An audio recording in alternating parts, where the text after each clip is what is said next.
안녕하세요. 최기란 변호사입니다. 오늘은 강남에서 음주운전을 하다가 사망사고를 낸 벤츠 운전자 측의 피해자 과실 주장에 관해서 살펴보도록 하겠습니다. 구독, 좋아요, 알림 설정 부탁드립니다. 먼저 벤츠 운전자 측의 주장을 보면 새벽에 음주운전을 하다가 오토바이 배달원을 치어서 숨지게 한 혐의로 기소된 20대의 안모 씨, 그 20대 안모 씨의 직업은 당시 클럽 DJ였습니다. 20대 안모 씨가 4월 2일에 서울중앙지방법원에서 첫 재판을 받았는데 여기서 민사재판에서는 변론기일이라고 하고 형사재판에서는 공판기일이라고 합니다. 첫 재판을 받았는데 안 씨 측의 변호인은 안 씨의 범죄 혐의는 대체로 인정합니다. 라고 하면서도 피해자 측, 즉 배달원 오토바이 운전자의 책임도 일부 있다고 항변을 했습니다. 즉, 안 씨 측 변호인은 안 씨가 음주운전을 하다 사고를 낸 것은 잘못됐지만 당시 배달원은 오토바이를 편도 2차로 도로를 1차로로 달리고 있었는데 도로교통법상 오토바이는 1차로로 다니면 안 되게끔 되어 있다. 따라서 피해자가 도로교통법을 준수해서 2차로로 갔으면 사고는 발생하지 않았을 수도 있었다. 라고 주장을 하였습니다. 그러면 과연 그러한 안 씨 측의 주장이 타당할까요? 여기에 대해서 한번 살펴보도록 하겠습니다.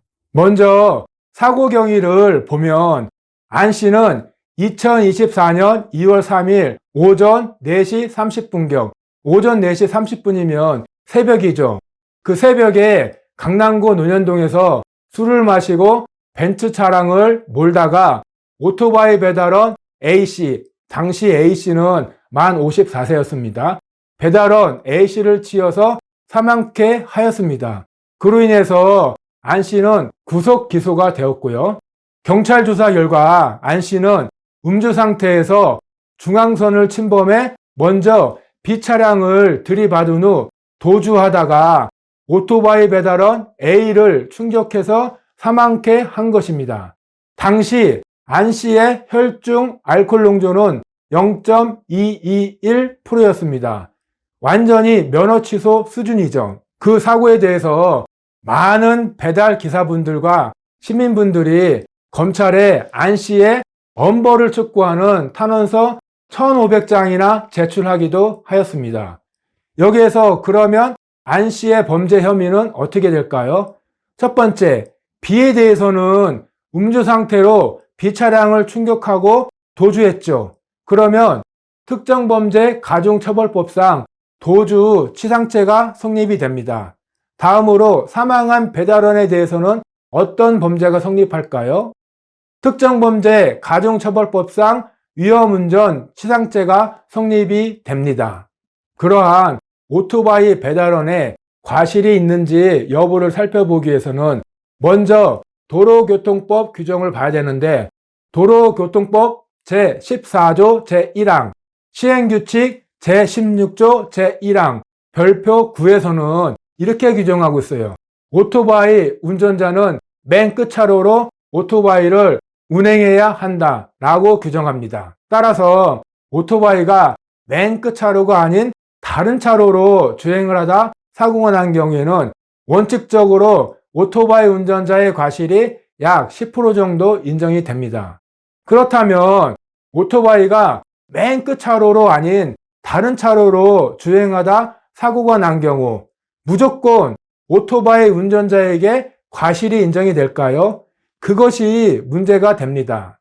이에 관한 대법원 판례를 한번 살펴보면 자동차가 중앙선을 침범해서 편도 2차로 중 1차로를 주행 중이던 오토바이와 충돌한 사고에 있어서 대법원은 이렇게 판결을 했어요. 어떻게 판결을 했냐면 오토바이 운전자가 자동차 운전자의 비정상적인 운전으로서 중앙선 침범을 하리라고 예상할 수 있었던 특별한 사정이 없는 한 오토바이 운전자가 단순히 편도 2차로 중 2차로를 운행하지 않고 1차로로 운행했던 것만으로는, 단지 그러한 이유만으로는 오토바이 운전자에게 중앙선을 침범한 차량과의 충돌 사고에 대해서 과실이 있다고 할 수 없다라고 하였습니다.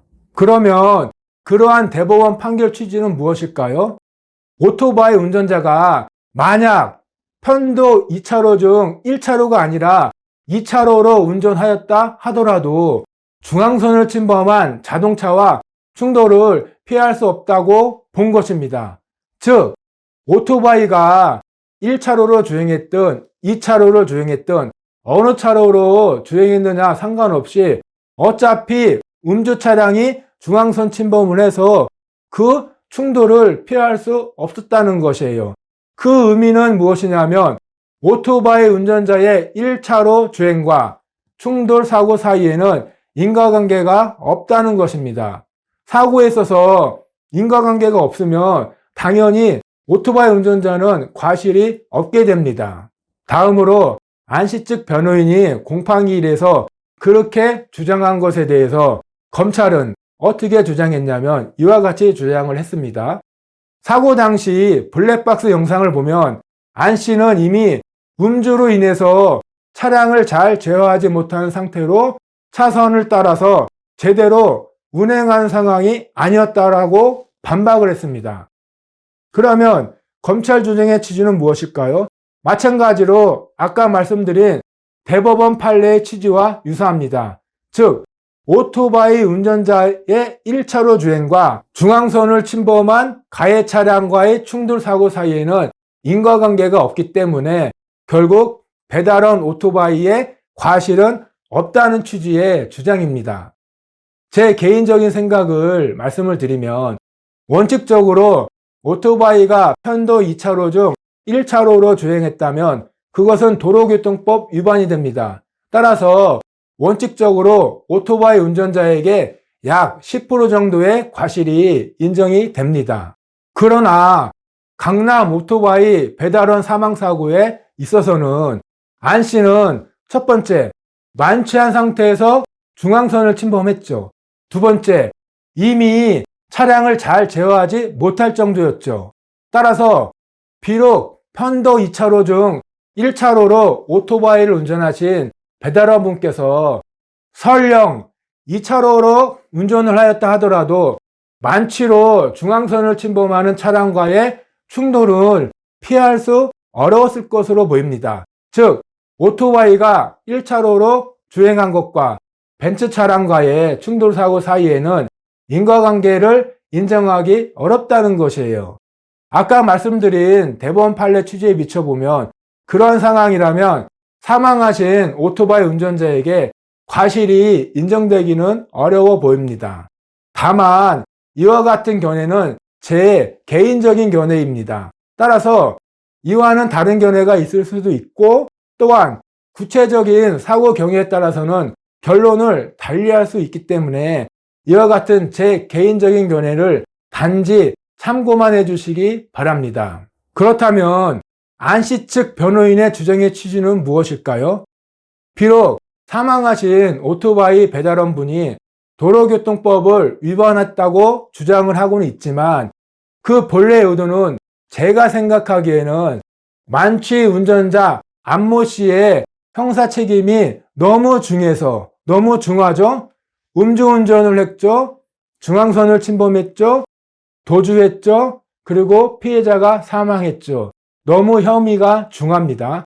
그렇기 때문에 법원에 형량을 좀 감하여 주시라는 그런 취지의 주장으로 보입니다. 제 생각하기에는 그렇습니다. 참고로 사망하신 배달원 A씨의 위자료 보상에 대해서 말씀을 드리면 사망 시 위자료 기준 금액은 보험회사 약관에서는 60세 미만인 경우는 8천만 원을 기준으로 하고 있습니다. 그러나 소송 시 법원은 1억 원을 인정을 해요. 따라서 기본적으로 사망 시 위자료 기준 금액은 법원과 약관 사이에 2천만 원의 차이가 나게 됩니다. 그런데 사망한 피해자의 그 사망 원인이 가해자의 음주운전 또는 뺑소니였다. 그런 경우에는 법원은 위자료를 추가적으로 1억 원을 증액한다고 합니다. 즉, 아까 기본적으로 법원은 사망 시 위자료 기준 금액을 1억 원이라고 했죠. 거기에다가 1억 원을 더 추가를 한다는 것입니다. 그러면 법원이 음주운전 아니면 뺑소니 사망사고 시 2억 원을 인정할 것 같이 보이죠. 그러나 보상 실무에서는 법원은 아직까지는 2억 원까지 인정하는 경우는 잘 못 봤고 보통 약 1억 2천만 원에서 1억 4천만 원 정도 인정하는 것으로 보여요. 그렇다면 결국 피해자가 가해자의 음주운전 또는 뺑소니로 사망하셨다. 그런 경우에는 위자료에 있어서는 아까 보험회사 약관에서는 사망 시 위자료 기준 금액이 8천만 원이라고 했죠. 그러나 음주운전 또는 뺑소니 사망사고의 경우에는 법원은 약 1억 2천만 원에서 1억 4천만 원을 인정한다고 했죠.